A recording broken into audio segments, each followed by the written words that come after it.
우리 다 같이 예수 우리 영의 찬양하심으로 주일 예배를 하나님께 드리겠습니다.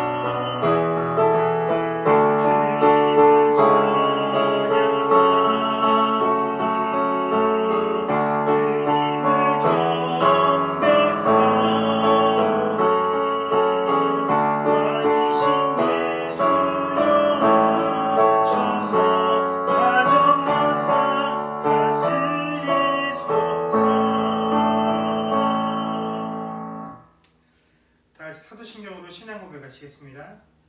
전능하사 천지를 만드신 하나님 아버지를 내가 믿사오며 그 외아들 우리 주 예수 그리스도를 믿사오니 이는 성령으로 잉태하사 동정녀 마리아에게 나시고 본디오 빌라도에게 고난을 받으사 십자가에 못 박혀 죽으시고 장사한 지 사흘 만에 죽은 자 가운데서 다시 살아나시며 하늘에 오르사 전능하신 하나님 우편에 앉아 계시다가 저리로서 산 자와 죽은 자를 심판하러 오시리라. 성령을 믿사오며 거룩한 공회와 성도가 서로 교통하는 것과 죄를 사하여 주시는 것과 몸이 다시 사는 것과 영원히 사는 것을 믿사옵나이다. 아멘. 찬송가 540장 찬양하겠습니다.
기도하겠습니다. 좋으신 하나님, 은혜를 감사합니다. 지난 한 주간 동안에도 하나님께서 우리에게 허락하신 각 삶의 초석 가운데서 생활하게 하시고 저희가 함께 모여 예배드리지 못하지만 아버지 하나님, 이 주께서 허락하신 날 아버지 하나님께 온라인을 통하여 예배드립니다. 하나님, 우리가 어떠한 준비가 되어 있든지 간에 또한 우리의 상황과 우리의 형편이 어떠하든지 거에 상관없이 이 예배의 주인 되신 하나님께서 아버지 하나님 온전히 하나님을 사모하며 이 예배 가운데 참여한 주의 백성들에게 오늘 이 시간 아버지 하나님 필요한 은혜들을 충만하게 부어주시리라 확신하며 아버지 그것으로 인하여 감사를 드립니다. 하나님 벌써 오랜 기간 동안 저희가 이 팬데믹으로 인하여 우리의 삶들이 참으로 많이 피폐해지고 또한 아버지 우리 삶뿐만 아니라 영적으로도 우리가 많이 곤고한 삶을 살고 있습니다. 그런데 이 영적인 공고함들이 아버지 하나님 우리가 만나서 교제를 나누지 못하고 함께하지 못하고 아버지 하나님 얼굴을 보지 못하는 그런 이유들 때문에 곤고함인 것인지 아버지 하나님 참으로 하나님을 온전히 누리지 못하는 것에 대한 곤고함인지 우리로 하여금 잘 살피게 하여 주시옵소서. 하나님 비록 우리가 모여서 예배드리지 못하고 아버지 성도 간의 교제가 예전과 같지 않다 할지라도 어떠한 상황과 어떠한 환경 가운데서도 하나님께서 우리를 찾으시고 하나님께서 우리의 주인 되어주시기에 하나님 이것보다 더 열악한 환경 가운데서도 하나님으로 인하여 누리는 기쁨이 충만한 자들이 훨씬 많았던 것을 우리가 알고 있습니다. 우리의 선조들이 그랬고 또 지금 이 순간에도 우리보다 더 열악한 상황 가운데 목숨을 내어놓고 하나님을 찾으며 하나님께 경배드리는 자들이 있습니다. 하나님 그들에 비하면 우리의 환경과 아버지 하나님 우리의 모든 조건들은 충분한 조건과 환경들을 가지고 있습니다. 혹 우리가 지금 이 시기와 이 시간들을 통하여 하나님을 멀리하고 예배를 게을리하고 신앙을 아버지 하나님 게을리할 수 있는 그런 이유와 핑계로 삼지 않게 하시고 하나님 우리가 이럴 때일수록 더욱더 깨어서 하나님을 갈급해하고 또 이러한 상황 가운데서 만나는 그 하나님으로 인하여 우리의 입술 가운데 불평과 불만이 아닌 하나님께서 허락하시는 기쁨과 위로와 평안들이 아버지 하나님 차고 넘칠 수 있도록 주께서 역사하여 주시옵소서. 하나님 이것이 우리 뜻대로 우리의 의지대로 되는 것이 아니기에 또한 이 시간 하나님께서 우리를 강건하고 굳건하게 붙잡아 주시길 우리가 참으로 간절히 바라고 소망합니다. 아버지 하나님 세상에서 들려지는 그들의 정책과 또 그들이 내어주는 조건으로 인하여 우리의 마음들이 일희일비하는 자들이 되지 않게 하시고 어떠한 상황과 어떠한 조건 가운데서도 우리의 주인 되시며 아버지 하나님 우리의 미래의 모든 것들을 책임져 주실 그 하나님으로 인하여 우리가 기쁨과 위로와 신뢰를 가지며 그 신뢰로 인하여 아버지 하나님 평안을 누릴 수 있는 우리 성도들의 삶이 되어질 수 있도록 주께서 은혜로 함께하여 주시옵소서. 하나님 그 분명히 우리가 어렵고 힘든 상황들을 대면하여 살고 있습니다. 무엇보다도 경제적으로 아버지 하나님 많은 어려움들을 우리가 겪고 있습니다. 아버지 하나님 사업장을 운영하며 또 아버지 하나님 일하고 있는 지체들에게 하나님께서 허락하신 그 경제적인 아버지 도구들을 통하여 각 가정 가운데 필요한 물질들을 공급받는데 어려움이 없게 하여 주시옵소서. 어려움이 없을 수는 없겠으나 아버지 하나님 그 어려움 가운데서도 하나님께서 허락하신 아버지 하나님 그 은혜와 평안들로 인하여 세상 사람들은 결코 누릴 수 없는 평안들이 주의 백성들을 주장할 수 있도록 주께서 은혜로 함께하여 주시옵소서. 여전히 아버지 하나님 이 병세가 누구로 들지 아니하는 상황 가운데서 주의 백성들을 늘 안전함과 건강함으로 동행하여 주옵시고 아버지 하나님 나만 조심해도 되어지지 아니하는 이 상황 가운데서 우리가 수많은 사람들을 대면하고 만날 때에 아버지 하나님 그 상황과 조건 속에서 하나님께서 늘 동행하시며 또한 함께 일하는 사람들과의 관계 가운데 어려움이 없고 특별히 지금 같은 상황에 우리가 조금 더 배려하고 조금 더 남을 생각할 수 있는 마음들을 가지고 아버지 하나님 우리 삶 속에 들어가는 것 이것이 우리 신자된 우리들의 모습일 것입니다. 하나님 그런 넉넉함들을 우리 신자들에게 하나님께서 허락하여 주셔서 아버지 하나님 이 세상에 하나님께서 우리를 빛이요 소금이라고 하셨을 때 그 빛됨과 소금 되어진들이 아버지 하나님 우리 삶들을 통하여 이 세상에 드러날 수 있도록 그래서 아버지 하나님 우리들을 통하여 하나님께서 영광 받으시는 삶들이 아버지 하나님 이 시대 가운데서도 아버지 드러날 수 있도록 주께서 역사하여 주시옵소서. 아버지 하나님 오늘 이 시간 예배 시간들을 통하여 하나님께서 무엇을 우리에게 말씀해 주시든지 간에 아버지 하나님 그 말씀 그대로를 아버지 하나님께서 부어주시는 깨달음 그 모든 것들을 그대로 아멘으로 수납하여서 아버지 하나님 이번 한 주간에도 우리가 하나님 말씀대로 주의 백성의 모습대로 살아가는 데 힘이 되어지는 귀하고 복된 시간 되게 하여 주시옵소서. 감사드리며 우리 주 예수님의 이름으로 기도드립니다. 아멘.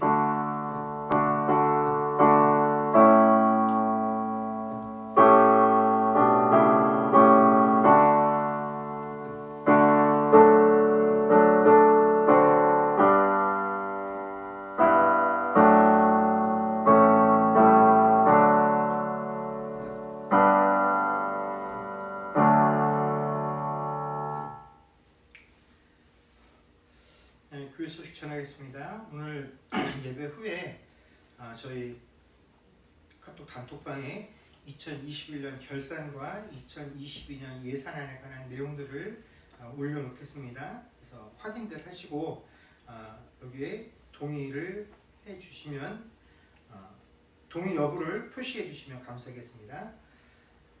하나님 말씀 보겠습니다.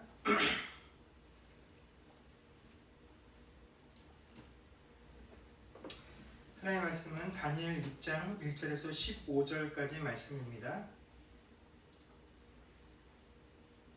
다니엘 6장 1절에서 15절까지 말씀을 제가 봉독하겠습니다. 다리오가 자기 뜻대로 고관 120명을 세워 전국을 통치하게 하고 또 그들 위에 총리 셋을 두었으니 다니엘이 그 중에 하나이라. 이는 고관들로 총리에게 자기의 직무를 보게 하여 왕에게 손해가 없게 하려 함이었더라. 다니엘은 마음이 민첩하여 총리들과 고관들 위에 뛰어남으로 왕이 그를 세워 전국을 다스리게 하고자 한지라. 이에 총리들과 고관들과 국사에 대하여 다니엘을 고발할 근거를 찾고자 하였으나 아무 근거 아무 허물도 찾지 못하였으니 이는 그가 충성되어 아무 그릇됨도 없고 아무 허물도 없음이었더라. 그들이 이르되 다니엘은 그 하나님의 율법에서 근거를 찾지 못하면 그를 고발할 수 없으리라 하고, 이에 총리들과 고관들이 모여 왕에게 나아가서 그에게 말하되 다리오 왕이여 만수무강하옵소서. 나라의 모든 총리와 지사와 총독과 법관과 관원이 의논하고 왕에게 한 법률을 세우며 한 금령을 정하실 것을 구하나이다. 왕이여 그것은 곧 이제부터 30일 동안에 누구든지 왕 외에 어떤 신에게나 사람에게 무엇을 구하면 사자굴에 던져 넣기로 한 것이니이다. 그런즉 왕이여 원하건대 금령을 세우시고 그 조서에 왕의 도장을 찍어 메대와 바사에 고치지 아니하는 규례를 따라 그것을 다시 고치지 못하게 하옵소서 하매, 이에 다리오 왕이 조서에 왕의 도장을 찍어 금령을 내니라. 다니엘이 이 조서에 왕의 도장이 찍힌 것을 알고도 자기 집에 돌아가서는 윗방에 올라가 예루살렘으로 향한 창문을 열고 전에 하던 대로 하루 3번씩 무릎을 꿇고 기도하며 그의 하나님께 감사하였더라. 그 무리들이 모여서 다니엘이 자기 하나님 앞에 기도하며 간구하는 것을 발견하고, 이에 그들이 나아가서 왕의 금령에 관하여 왕께 아뢰되 왕이여 왕이 이미 금령에 왕의 도장을 찍어서 이제부터 30일 동안에는 누구든지 왕 외에 어떤 신에게나 사람에게 구하면 사자굴에 던져 넣기로 하지 아니하였나이까 하니, 왕이 대답하여 이르되 이 일이 확실하니 메대와 바사에 고치지 못하는 규례니라 하는지라.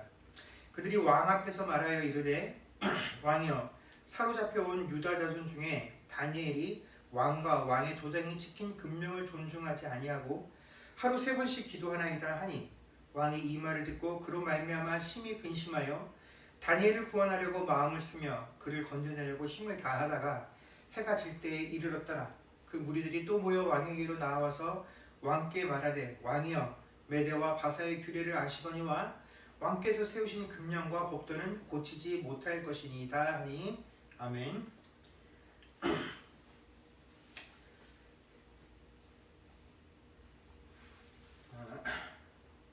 오늘날 교회와 신자들이 세상을 향하여 던지는 여러 가지 메시지들이 존재합니다.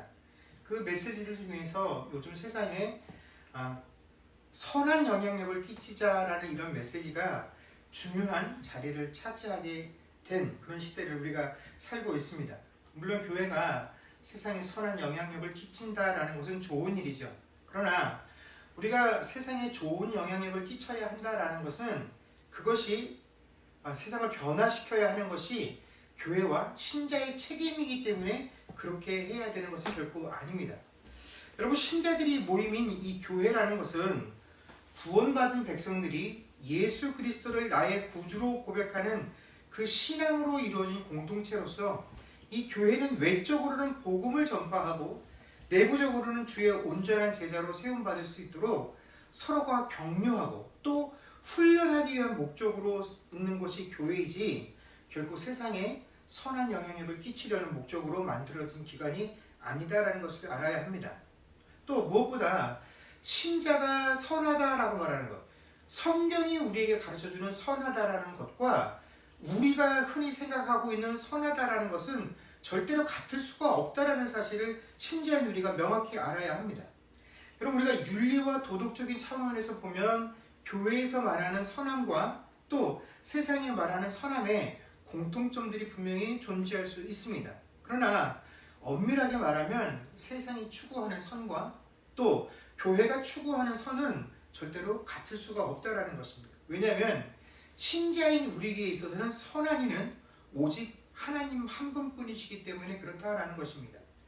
우리가 세상에 선한 영향력을 끼치자라고 하지만 우리도 교회 안에서 하나님 안에서 그 하나님을 닮아가고 있는 존재이지 선한 존재가 아니기 때문에 우리가 흔히 입버릇처럼 말하는 것처럼 내가 세상에 선한 영향력을 끼치자, 교회가 그렇게 하자라고 하는 대로 될 수 있는 것이 아니다라는 것입니다.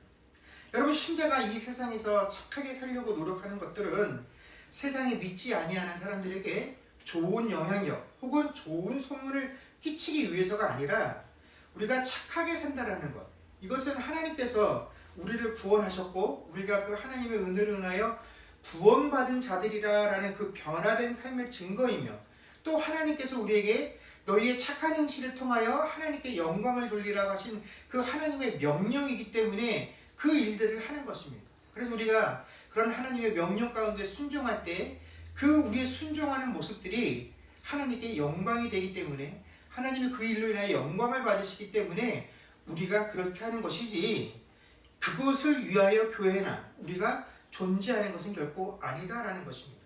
실제로 세상이 필요로 하는 것을 교회가 신자들이 제공을 해도 그것들을 통하여 세상은 절대로 변화되지 않습니다. 여러분, 예수님께서 공생의 사역을 하시는 동안에 수많은 병자들을 고치시고 배고픈 자들을 먹이셨습니다. 이런 이적을 경험한 유대인들이 잠깐 예수님을 랍비라라고 칭하고 또 예수님께서 십자가에 달리시기 위해 예루살렘으로 들어오실 때에는 그런 예수님을 메시아라고 칭송하며 환호하고 따랐지만 그런 예수님의 놀라운 이적들이 유대인이나 유대 사회를 변화시켰습니까? 결코 그렇지 못했다라는 것입니다. 예수님의 이런 놀라운 이적도 오늘날 신자들이 우리가 뭔가 열심히 하면 우리가 세상에 자극을 주면 세상이 변화될 수 있다, 우리가 세상에 영향력을 끼칠 수 있다라고 하는 그런 취지로는, 그런 모습으로는, 그런 기대로는 세상이 결코 변하지 않는다라는 것입니다. 여러분, 우리가 잊어서는 안 되는 것은 우리는 결코 이 세상의 주인이 아니다라는 것입니다. 이 세상의 거주민이 아닙니다. 우리는 이 땅에 무엇으로 존재합니까? 나그네로 존재하는 자들입니다. 지금 저희가 몇 주 동안 계속해서 읽고 있는 이 다니엘서도 마찬가지죠. 이 바벨론의 포로로 이끌려와 있는 유대인들에게 오늘 이 말씀은 영원한 하나님 나라에 대해서 강조하면서 곧 이 나라가 회복되어질 것이다라는 그런 소망을 이스라엘 백성들에게 포로 생활 중에 가르치고 있습니다. 그러나 그들이 가지고 있는 그 소망은 결코 이 포로되었던 이스라엘 사람들이 그 바벨론 제국 안에서 어떤 영적이고 혹은 사회적인 좋은 영향력을 끼쳐서 이것들이 변화되어지고 그런 것들을 통하여 하나님 나라가 회복되어진다라는 것이 결코 아니다라는 것입니다.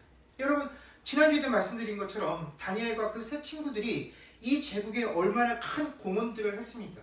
그러나 이들뿐만 아니라 이곳에 포로로 이끌려왔던 많은 유대인들이 이 바벨론 제국을 위해서 공헌을 하고 업적을 쌓았고 그런 과정들을 겪었을 때 그 힘들과 능력들과 재능들을 통하여 그 나라가 비록 발전을 할 수는 있었어도 다니엘이 원하는 것처럼 그 유대인들이 원했던 것 같은 방향으로 그 세상을 변화시키지는 못했다라는 것입니다. 바벨론 제국이 멸망할 때 다니엘에 대한 평가는 뭡니까? 그저 그는 힘없는 늙은이요, 그 나라에서 잊혀진 존재요, 전쟁에서 패해 포로로 잡혀온 출신이었다라는 것이 이 다니엘을 향한 세상의 평가였다라는 것입니다. 자, 다니엘이 바벨론 제국의 포로로 살았던 그 이스라엘 민족의 모습과 또 이 땅에 우리가 치열한 삶을 살고 있으나 이곳에 거주민이 아니요 나그네로 왔다가 돌아가야 하는 그런 우리들에게 있어서 그렇다면 과연 이 땅에서 삶 속에서 우리는 무엇에서 기쁨을 찾아야 하느냐 하는 것입니다. 오늘 본문 말씀을 보게 되면 바벨론을 멸망시켰던 새로운 제국의 왕 다리오가 그 제국 안의 모든 영토들을 다스리기 위해서 120명의 고관을 세웠다라고 기록을 합니다. 그리고 그 120명의 고관 위에 또 3명의 총리를 두어서 이 사람들이 효율적으로 이 큰 제국을 다스릴 수 있도록 체계를 잡아 놓았죠. 그런데 그 세 명의 총리 중에서도 다니엘이 워낙 탁월하게 자신에게 주어진 업무를 잘 처리했기 때문에 이 다니엘이 세 총리 중에서도 으뜸으로 왕에게 취급을 받았다라고 기록을 하고 있습니다. 여러분, 제가 처음 전도사가 되어서 그 여름 성경을 할 때 그 여름 성경학교의 주제가 이 다니엘과 세 친구에 관한 것이었습니다. 그래서 이 사자굴에 들어가는 내용들을 가지고 어린아이들에게 설교를 했던 기억이 납니다. 그때 아이들에게 시청각 교재를 통해서 설교를 했었는데, 그때 다니엘과 세 친구는 아주 앳된 청년들의 모습을 하고 있는 그런 그림들을 가지고 설명을 했습니다. 그때 나중에 보니까 다니엘이 바벨론의 포로로 이끌려올 때는 10대의 시절이 맞지만 이 바벨론이 이미 멸망을 했는데, 그 당시까지 바벨론에서 다니엘이 몇 년을 살았냐면 약 66년을 살았습니다. 그러니까 다리오가 바벨론을 점령해서 이 다리오 왕에 의해서 3명의 총리 중에 한 사람으로 다니엘이 임명되었을 때, 그때 이미 그의 나이는 80대 중반으로 접어드는 그런 노인이었다라는 것입니다. 여러분, 한번 곰곰이 생각을 해보십시오. 이 다니엘이라고 하는 인물은 이 다리오 왕이 멸망시켰던 바벨론 제국의 마지막 왕 벨사살에 의해서 그 제국의 3번째 통치자라고 임명을 받았던 그런 사람입니다. 그러니 그러한 바벨론을 뒤엎고 새롭게 정권을 잡은 이 다리오에게 있어서 다니엘이라는 인물은 굉장히 눈에 가시 같은 인물이죠. 3명의 총리 중 1명으로 중요한 직책을 맡기기보다는 그 전에 책임을 물어서 왕과 함께 죽였어도 무관한 그런 상황이 다니엘이 처해 있었던 상황이었습니다. 그럼에도 불구하고 그가 3명 중에 1명의 총리로 임명되었다는 것은 그가 얼마나 탁월한 능력을 가지고 있었던 사람인지를 우리가 직감할 수 있다는 것이죠. 2개의 서로 다른 왕국에 걸쳐서 3명의 왕에게 인정을 받았다는 것은 개인적으로 굉장히 큰 영광이자 자랑거리입니다. 그런데 바로 그랬기 때문에 이 다니엘에게는 큰 문제가 생기게 됩니다. 뭐냐면 그를 시기하고 모함하는 자들이 생기게 되는 것이죠. 그들은 어떻게 해서라도 다니엘을 그의 자리에서 제거하고 끌어내리기를 원했습니다. 근데 문제는 그들이 어떠한 수단과 방법을 동원해도 도무지 다니엘을 무너뜨릴 수 있을 만한 그런 조건을 찾을 수가 없었다라는 것입니다.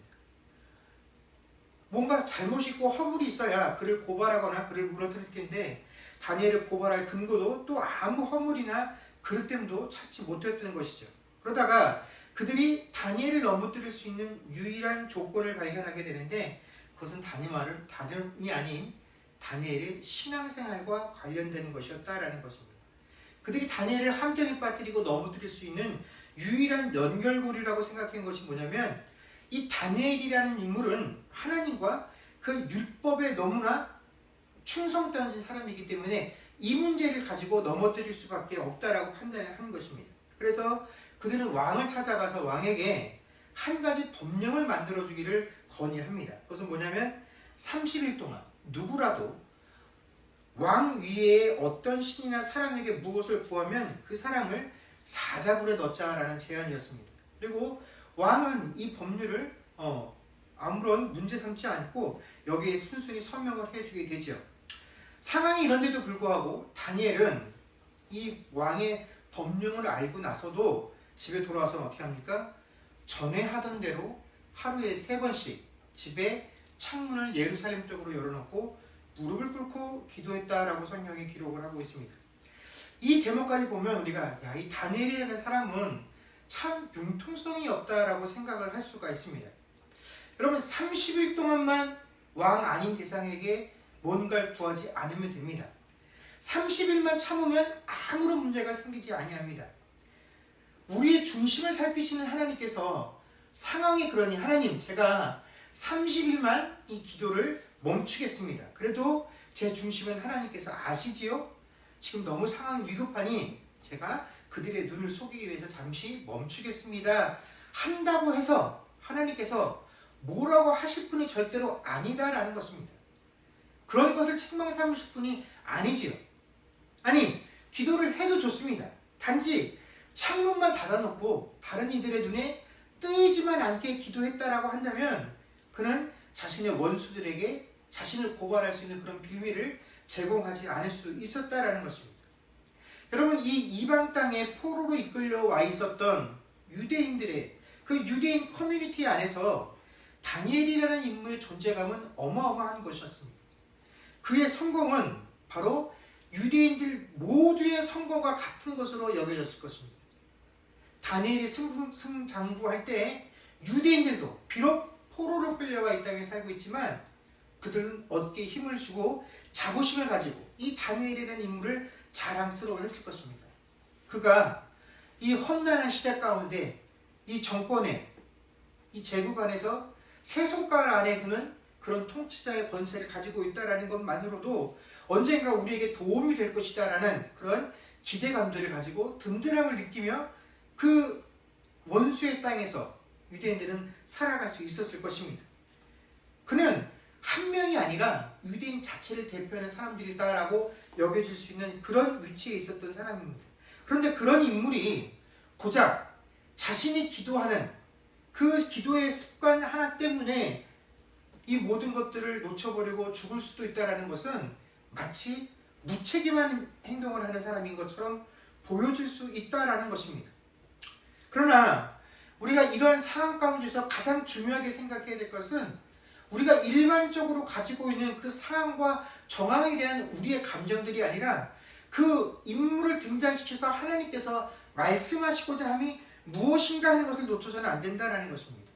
우리가 이 본문 속에서 가장 중요하게 여기게 되는 것은 그 모든 상황 가운데서 나를 세상 사람들이 어떻게 보고 있나, 또 이 상황 속에서 나와 같은 동족인 유대인들은 나를 어떻게 보고 있느냐 하는 것이 아니라 이런 상황 속에서 다니엘이 무엇을 생각하고 어떠한 행동을 하고 있느냐 하는 것이 우리에게 하나님께서 말씀해 주시고자 합니다라는 것입니다.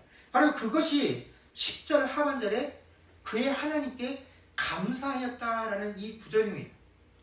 여러분, 다니엘이라는 인물은 일찍이 본인도 기억하지 못하는 그런 꿈을 꾸고 이 꿈의 내용을 알아맞히고 해석하지 않으면 이 일과 관련된 이 일에 종사하는 모든 사람들을 죽이겠다라고 하는 그런 왕의 폭언 앞에서 당당히 하나님의 은혜로 그 일들을 해결해서 그 나라 안에 있었던 수많은 박수와 무당과 점성술사들을 그 왕의 포악한 위협으로부터 구출해냈던 인물입니다. 이 다니엘을 통해서 목숨을, 생명을 보존받은 사람들이 얼마나 많은지 모릅니다. 그렇게 목숨을 보존받아서 자신에게 있는 재능들을 통해서 바벨론 제국이 왕성한 그 시간에 그들은 승승장구하는 삶을 살았을 것입니다. 그들뿐만이 아니죠. 실제로 이 다니엘을 다스리고 다니엘에게 명령을 내렸던 제국의 왕들에게 그는 하나님께서 이 모든 일들을 행하신다라는 사실들을 가르치고 선포함을 통해서 그런 통치자들이 하나님이야말로 참 신이다라는 것, 그래서 그런 하나님을 찬양하고 경배하며 또 조소를 통해서 그 땅에 있는 제국의 모든 사람들이 하나님을 함부로 대할 수 없도록 명령을 받아내기까지 했던 사람이 이 다니엘이라는 인물이 살아있을 동안에 행했던 일들입니다. 자, 그가 끼친 영향력이 결코 이 바벨론 제국에 적다 할 수 없을 것입니다.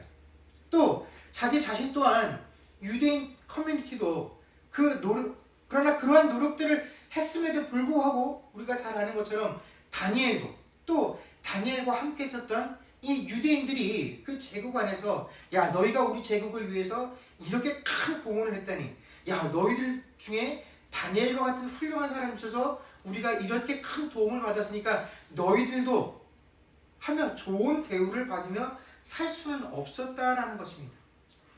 그렇게 시간이 흘러서 80이 넘는 그의 인생을 되돌아보면 그의 인생 대부분은 결국은 그의 능력을 시기하는 사람들의 음모와 또 자기의 감정에 따라서 사람의 생명을 가볍게 여기는 포악한 왕들의 명령을 따라 움직이는 것이 그의 인생의 대부분이었다라는 것입니다.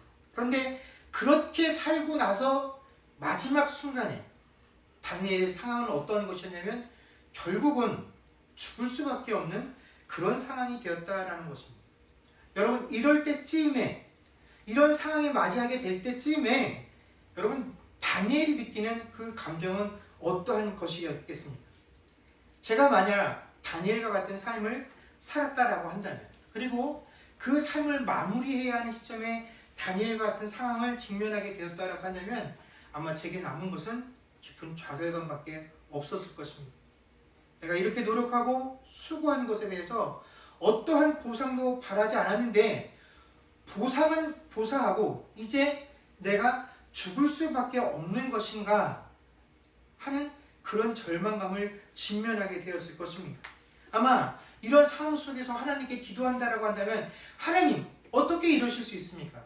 내가 한평생 이 이방인 땅에서 하나님이 어떤 분이신지를 선포하고 또 하나님께서 우리에게 주신 그 율법에 철저하게 순종해서 그 율법대로 살려고 해왔다라는 것을 하나님께서 잘 알고 계신데 결국은 내가 하나님의 율법을 따랐다라는 그 이유만으로 내 원수들에게 빌미와 꼬투리가 잡혀서 죽음을 맞이할 수밖에 없는 상황이 되었습니다. 하나님 이 상황에서 저를 구해 주셔야 합니다. 이런 저를 하나님께서 구해 주셔야지만 이것이 이 땅에 하나님의 정의가 실현되는 것이고 하나님을 위해 평생을 살아온 사람들에 대한 정당한 보상이고 세상 사람들에게 정말 하나님이 살아서 역사하신다는 사실을 보여줄 수 있는 유일한 증거가 될 수 있으니 하나님 저를 꼭 살려주셔야 합니다. 라고 저는 느끼고 기도했을 것입니다. 이것이 저의 생각과 마음입니다. 그런데 여러분 성경에 등장하는 다니엘은 그러하지 않았다라는 것입니다.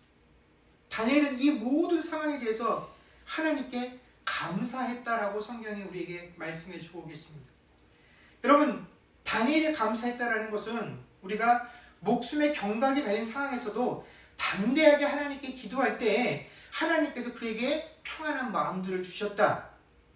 그래 역시 이런 상황 속에 성경에 기록되어져 있는 인물은 뭐가 달라도 다르구나 하는 그런 신앙을 본받으라고 우리에게 기록해서 알려주시는 것이 아닙니다.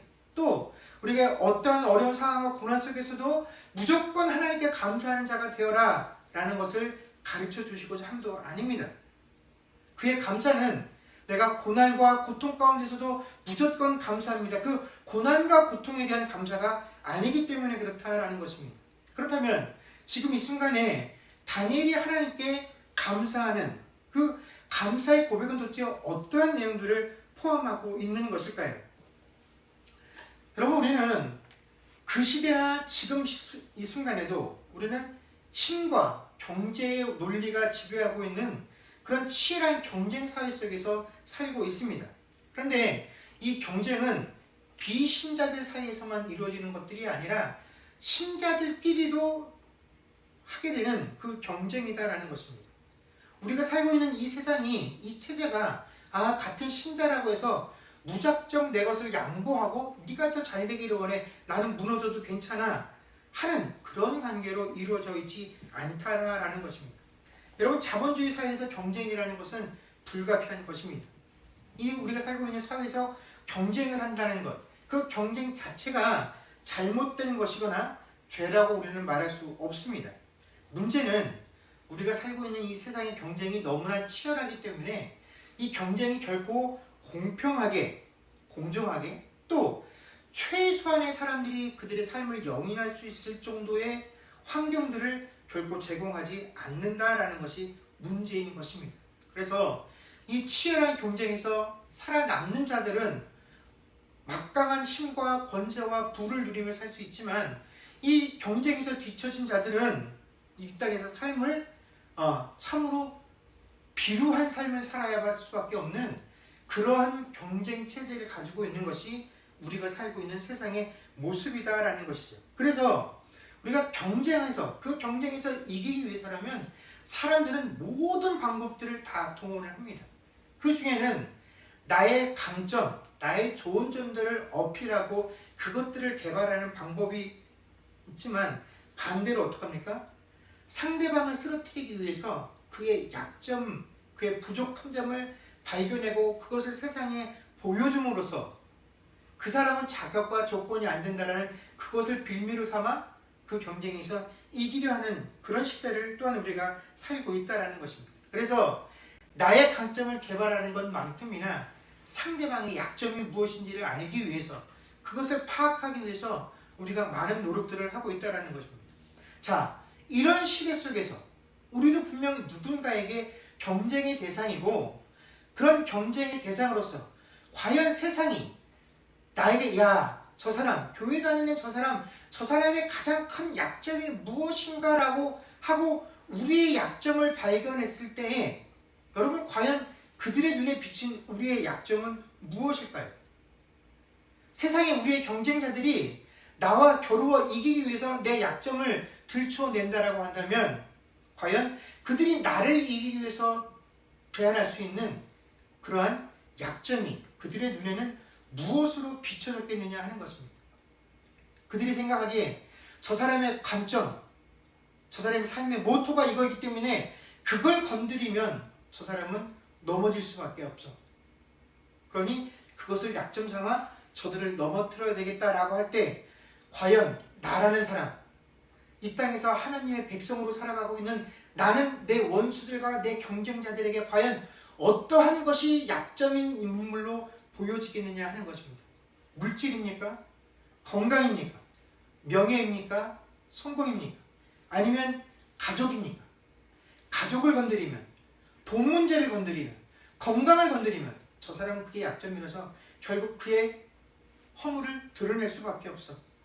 그런데 오늘 본문에 보면 다니엘은 자신의 대적들에게 유일한 약점이 뭐였냐면 하나님과 율법에 관한 것이었다라는 것입니다. 그 원수들이 볼 때 무엇으로도 다니엘을 넘어뜨릴 수 없습니다. 어떠한 허점도 허물도 발견할 수 없습니다. 그런데 다니엘을 공격하려면 하나님의 문제를, 신앙의 문제를, 율법을 걸고 넘어져야지만 다니엘이 그 모든 것에서 넘어질 수 있다라고 발견을 했다라는 것입니다. 왜 그렇습니까? 그 수많은 기간 동안 60년이 넘는 시간 동안 그를 옆에서 지켜보고 바라봤던 모든 사람들의 판단에 이 다니엘이라는 인물은 세상의 일도 정말로 한치의 허투름이 없이 감당하는 사람이었지만 그는 무엇보다도 하나님을 대함에 있어서, 이 율법을 대함에 있어서 그 어떠한 것도 진심이 아닌 적이 없었고 허투루 대하는 적이 없었다라는 것을 알았기 때문에 우리가 다니엘과의 경쟁에서 이기기 위해서라면 그의 유일한 약점이 그의 신앙을 건드리는 것 외에는 방법이 없다라고 판단을 한 것입니다. 그리고 바로 그 부분을 지금 공격하는 것이죠. 그런데 바로 이것이 다니엘에게 감사다라는 것입니다. 여러분, 우리가 일반적으로 생각하고 있는 감사라고 한다면 그 긴 시간 동안 두 제국을 거치면서 총리로서 그 나라를 다스리는 기간 동안 얼마나 많은 사람들에게 영광과 존귀와 또 칭찬을 받으며 살았겠습니까? 하나님 저를 이런 자리에 불러 세워주시고 많은 사람들이 머리가 되게 하시고 많은 사람들이 흠모할 만한 그런 삶을 살아갈 수 있도록 해주셨으니 감사합니다 라고 다니엘이 감사한 것이 아닙니다. 내가 이만큼 하나님께 감사할 내용을 가지고 살았으니 이제는 죽어도 여한이 없습니다. 그러한 감사가 아니다라는 것입니다. 하나님, 내가 이 인생의 삶을 마무리해야 되는 이 시점에서 내 원수들이 나를 판단했을 때 내 유일한 약점이 뭐냐면 하나님이었다라는 것입니다. 신앙이었다라는 것입니다. 그는 하나님께 순종하기 위해서, 그 신앙을 순종하기 위해서라면 뭐라도 포기할 수 있는 사람, 그런 인물로 내가 세상에 보여진 것, 그것이 하나님께 너무 감사하다라고 하나님께 기도를 한 것이죠. 여러분, 우리의 신앙생활을 한번 돌이켜 보십시오. 여러분, 하나님과 우리 사이의 관계는 어떻습니까? 아마 우리가 하나님과의 신앙 관계를 쌓아가면서 하나님을 내 신앙에서 나의 약점이다라고 생각하며 신앙생활하는 분들은 없을 것입니다. 우리가 신자라면 마땅히 하나님은 내가 환난 날에 피할 산성이시오 방패시오 나를 지키고 보호하실 분이시다라고 믿지, 하나님이 내 인생의 내 삶의 약점이 된다라고 한다면 우리가 도대체 어떻게 하나님을 믿고 의지하면서 신앙생활을 할 수 있겠습니까? 우리는 누구도 하나님이 내 인생의 약점 되어지는 그런 신앙생활 살기를 원하지 않는다라는 것입니다. 하나님이 나를 보호하시고 지키실 때이라야 비로소 내 신앙에 의미가 있는 것이다라고 이런 결과들을 기대하며 우리는 열심을 내어서 신앙생활을 하는 것 아닙니까? 그러나 다니엘은 그렇지 않았다라는 것입니다. 내가 하나님을 믿는다라는 그 사실이 내 원수들에게 유일한 약점으로 보이게 된 것에 대해서 하나님께 감사하고 있다라는 것입니다. 여러분, 세상이 신자를 상대로 해서 세상의 원칙대로 물질과 권세와 같은 내용으로 경쟁하고 유혹할 수 있다라고 여기면 여러분, 그 싸움은 이미 진 싸움입니다. 그것을 놓고 경쟁하는 한 우리는 결코 세상에 영향력을 주기는 고사하고 세상에 영향을 받으며 살 수밖에 없다라는 것입니다. 오히려 신자는 이런 것들을 아무리 우리 삶에 들이댄다라고 할지라도 그것들이 내 삶에 내가 이 땅에서 하나님의 백성으로 살아가는 게 아무런 흔들림이 없다라는 것을 보여주어야 우리가 그것에 유혹이 들지 않는다라는 것이죠. 이 세상이 하나님의 백성들은 그 하나님의 문제, 그 신앙을 흔들어야지만 저들이 넘어지고 내가 저들보다 위에 설 수 있다는 것들을 인지할 수 있어야 여러분 그것이 올바른 하나님과 나와의 관계다라는 것입니다. 저 사람은 신앙을 위해서라면 하나님과의 관계를 위해서라면 무엇이든 포기할 수 있기에 절대로 포기할 수 없는 그 신앙의 문제로 공격하게끔 만든다라는 것입니다. 세상에 그런 사람으로 보이는 게 신자의 감사의 내용이어야 한다는 것입니다. 하나님 때문에 출세를 포기하고 성공을 미루고 자식에게 성공이 아닌 신앙을 물려주는 것이 더 큰 기쁨이 되어야 하고 하나님을 위해서라면 내 기회를 놓칠 수 있는 사람이라는 것이 우리의 약점이어야 하고 이렇게 사는 것이 세상에 나의 유일한 약점으로 보이는 것, 이것으로 인하여 감사할 수 있어야 합니다. 사랑하는 성도 여러분, 그런데 우리가 과연 이런 것으로 인하여 하나님께 감사할 수 있겠느냐 하는 것입니다. 여러분, 교회가, 신자가 세상에 영향력을 끼치겠다라고 마음먹는 순간 그것은 이미 세상에게 진 싸움입니다. 우리가 세상에 영향을 끼치기 위해서는 세상이 원하는 것을 그들에게 제공해야 합니다. 그런데 그것을 선택하는 순간 이미 우리는 세상에 영향력을 주기는 고사하고 그들의 영향 아래 들어가서 결국 그것들의 지배를 받게 되는 삶을 살게 된다는 것입니다. 그것들로 인해서 울고 그것들로 인해서 기뻐하고 그것들로 인하여 분노하고 그것들을 소유할 때야 비로소 감사하고 그것들을 잃으면 좌절하게 된다는 것입니다. 여러분, 세상이 이것들로 우리를 시험하게 하지 마십시오. 우리가 오직 세상으로부터 시험을 받아야 한다면 그것은 하나님과 그 하나님과의 관계 속에서 우리가 든든하게 만들어가야 할 신앙의 모습이라는 것입니다. 저들을 공격하려면 하나님을 저들에게서 빼앗아야 돼. 저들을 넘어뜨리려면 그들의 신앙을 무너뜨려야만 해. 라고 하는 것이 세상이 우리를 바라보는 유일한 약점이어야 한다는 것입니다. 여러분, 그리고 그런 세상이 우리에게 시험을 던질 때 여러분, 이 다니엘처럼 그런 시험이 온 것으로 인하여 하나님께 감사할 수 있는 것, 그것이 신자의 감사여야 한다는 것입니다. 지금도 여전히 우리는 우리에게 조그만 것들이 허락되어지고 내가 바라는 것들이 이루어지고 그러한 기미가 보이고 또 남들보다 성공하고 어려웠던 문제가 풀려야지만 비로소 하나님께 감사합니다. 힘들고 어렵고 낮은 곳에 처해있고 병들어 있고 마음이 상하는 상황 가운데 있는 이들이 하나님께 감사한다라고 말하면 우리는 그 감사를 진짜의 감사로 받아들이지 못하는 그런 시대를 살고 있습니다.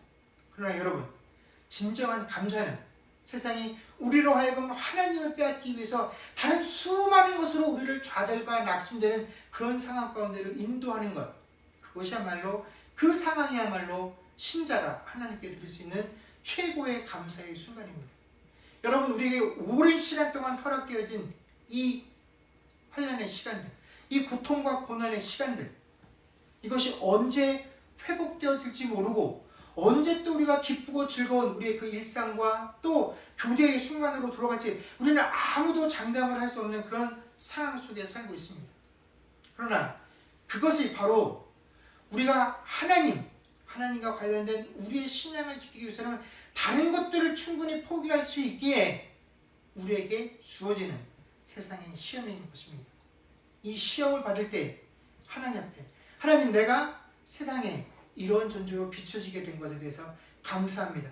내가 이 하나님을 지키기 위해서, 하나님과 관련된 신앙을 지키기 위해서 내가 이런 어려움 속에 있는 것으로 인해 하나님 감사합니다라고 하는 그 신자만이 드릴 수 있는 감사로 한 주간 하나님께 감사하는 삶을 살아갈 수 있는 저와 여러분들이 되어 주시기를 주의 이름으로 간절히 축원합니다. 기도하겠습니다. 그렇습니다. 주님, 다니엘은 이방 땅에 포로로 끌려와서 10대 시절부터 80에 접어드는 그 순간까지 참으로 포악한 왕들을 섬기고 또 잡혀온 유대인들에게 꿈과 소망이 되어지는 그런 존재로 살았습니다. 그러나 그가 세상을 위하여 아무리 헌신하고 노력을 하고 또 하나님을 드러냈어도 그런 것들이 세상을 변화시키지는 못했습니다. 그러면 그런 그의 인생이 실패냐? 결코 그렇지 않습니다. 오늘 본문 말씀 가운데 다니엘은 마지막 순간에 인생의 노년기 가운데 그에게 닥친 이 시험, 자신의 목숨을 노리는 이 계획된 시험 앞에 그는 하나님께 감사했습니다.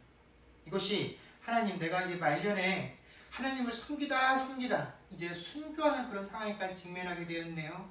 그런 것에 대한 감사도, 또 무작정 하나님의 자녀는 고통과 고난에 대해서 감사해야 된다는 것도 아닙니다.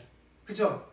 내가 평생 이 이방 땅에서 포로와 같은 존재로 살아가면서도 오직 하나님과 그 하나님의 율법 가운데 온전하게 순종하게 하고 살았던 그 삶이 내 원수들과 내 대적들의 눈에 내 인생의 유일한 약점이요, 그래서 나를 넘어뜨리는 것은 그거 외에는 방법이 없는 그런 존재로 그들의 눈에 비춰진 것, 그런 나 하나를 넘어뜨리기 위해 이렇게 수많은 이들이 계획을 세우고 도전하게 되어진 그 상황에 대해서 하나님 앞에 감사하게 되었다라는 것입니다.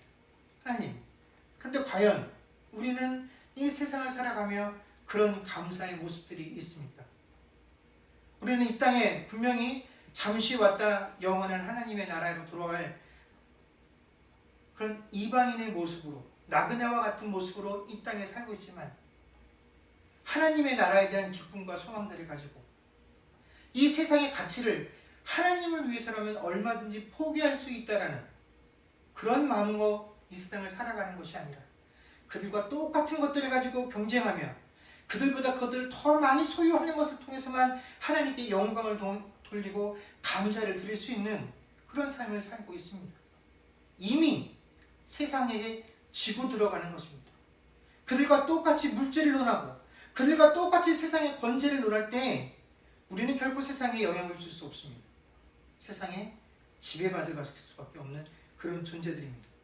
그런데 다니엘은 그런 것들을 내가 평생을 누리며 산 것에 대한 하나님의 감사가 아니라 그것들과 상관없이 내 원수들의 눈에 나를 넘어뜨릴 수 있는 유일한 조건이 오직 나의 신앙 하나밖에 없다라는 그 사실에 대해서 감사하고 있습니다. 하나님, 이 땅을 살아가는 동안 우리의 감사가 수많은 것이겠으나 신자만이 드릴 수 있는 감사, 오직 내 약점이 세상에 하나님을 믿는 이 신앙이라는 것, 그것이 보여지는 것에 대한 그 감사가 넘치는 삶들이 되게 하여 주시옵소서. 그래서 정말로 감사할 수 없는 상황에서도 하나님께 감사할 수 있는 이유와 조건이 우리에게 분명히 있다라는 사실들을 가지고 기쁨으로 살아갈 수 있는 그런 한 주간 되게 하여 주옵소서. 감사하며 우리 주 예수님의 이름으로 기도드립니다. 아멘. 그리고 오직 주의 은혜로 찬양하겠습니다. 내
기도하겠습니다. 지금은 우리 주 예수 그리스도의 은혜와 하나님 아버지의 크신 사랑과 성령님의 교통하심과 충만케 하는 역사가 우리에게 주어진 모든 감사의 제목 가운데서도 특별히 이 땅 가운데 나의 유일한 약점이 하나님인 것으로 감사하여 드릴 수 있는 그런 삶이 되기로 고백하는 주의 백성들과 그들의 가정과 사업과 자녀들과 그 미래와 이 교회 위에 이제로부터 영원토록 함께 있을지어다. 아멘.